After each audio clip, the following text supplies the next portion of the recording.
In December of 1883, the wind howled low across the Bitterroot Valley, dragging curtains of snow over the frozen ground as Laurel Norwood stood alone at the edge of the train platform in Hamilton. Her arms were wrapped tightly around her wool coat, the weight of the cold seeping into her bones. She made her way toward the depot building, the snow crunching beneath her boots. But now, as the sky turned deeper gray and the chill began to seep into her toes, she felt a tightness in her throat. He was supposed to be here. The long journey from Missouri had left her weary, but it wasn't until now, standing alone in the biting cold, that she felt the sting of disappointment. The train had pulled away 10 minutes ago, leaving nothing but the hiss of cooling iron and the aching uncertainty in her chest. She had come all this way, but there was no sign of him.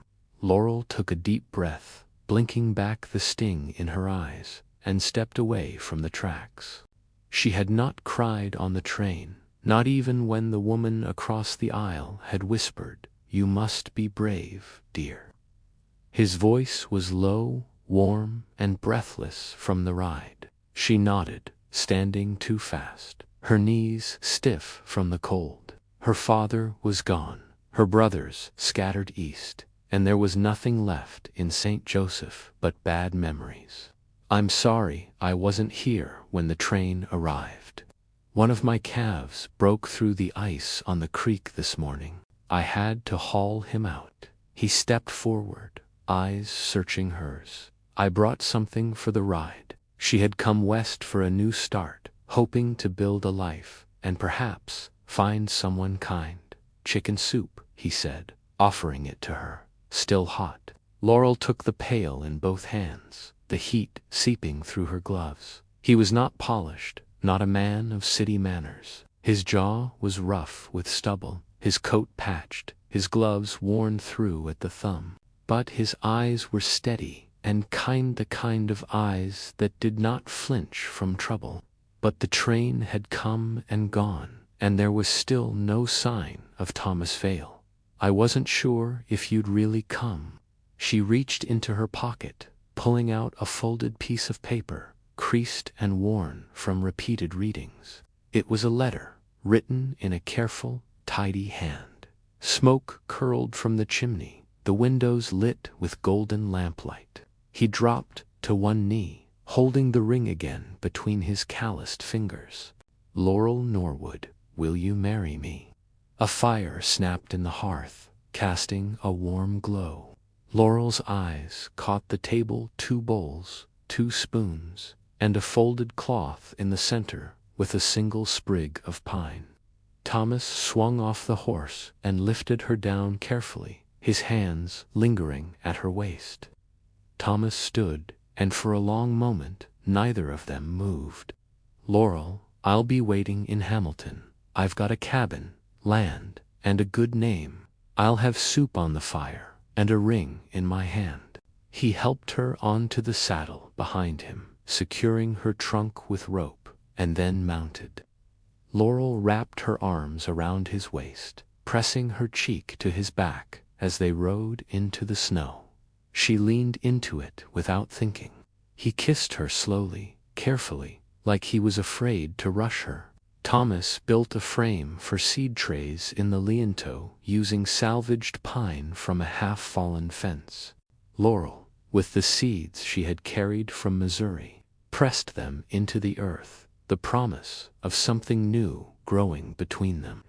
Laurel marked time, not by a calendar there wasn't T1 in the cabin, but by the slow shift of daylight, each evening lasting a minute or 2 longer than the one before. There, in the quiet, they had built something lasting, something that would endure through the seasons, as their lives had begun to intertwine. And when Laurel looked back, she could say, "This is home." And he'd give the same quiet nod he had the day he first offered her his hand. Since before the thaw, she'd say, that was when the roots took hold and they never left. Thomas sat beside her, his hand resting over hers. But her hands found his shoulders, and she kissed him back, the warmth of it chasing out every last chill. "If you still want what we talked about, I would be proud to make you my wife. It does to me, too." She had answered Thomas Vale's advertisement in the St. Louis Gazette mail-order bride. The ache in her chest deepened, and she whispered, "Please come." She sat on her trunk beside the depot wall, snow dusting her shoulders, her fingers trembling as she clutched her wool scarf tighter around her neck. Laurel rose early, drawing water before the frost thawed, her breath clouding the air as she moved through the quiet. Thomas had already gone out by then, most days tending to the animals or walking the line of trees that marked the edge of their land. Laurel looked up, her breath catching in her throat. A man rode into view, tall in the saddle, his coat flapping open at the sides, a wide-brimmed hat weighed down with snow. How many eggs the hens had yielded where the wolves had passed near the fence. She didn't ask Thomas's permission. She simply did it, and when he noticed, he only nodded once, adding a line of his own in careful script. Then, the sound of hooves crunching over snow reached her ears. The moment he saw her, he swung down from his horse, boots hitting the snow with a thud. "Laurel Norwood, I am Thomas Vale," he continued. He unstrapped a tin pail from his saddle and opened the lid, steam curling out. The scent hit her like a wave, like a memory of her mother's kitchen, of warmth and safety. "Thank you," she whispered.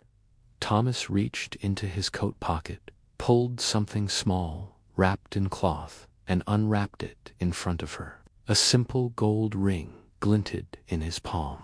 "I know we haven't looked each other in the eye until now," Thomas said, his voice steady despite the wind. "But I meant every word I wrote." Laurel stared at the ring, then up at him. "I came all this way," she said, her voice cracking just a little. "I hoped you would be here." "I am here," he replied, quiet and sure.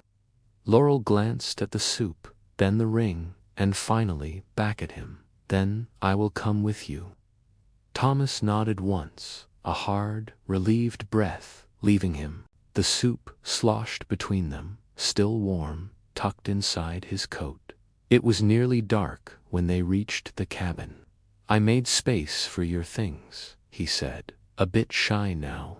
"I did," she replied, "and you did too." Inside the cabin was simple but clean.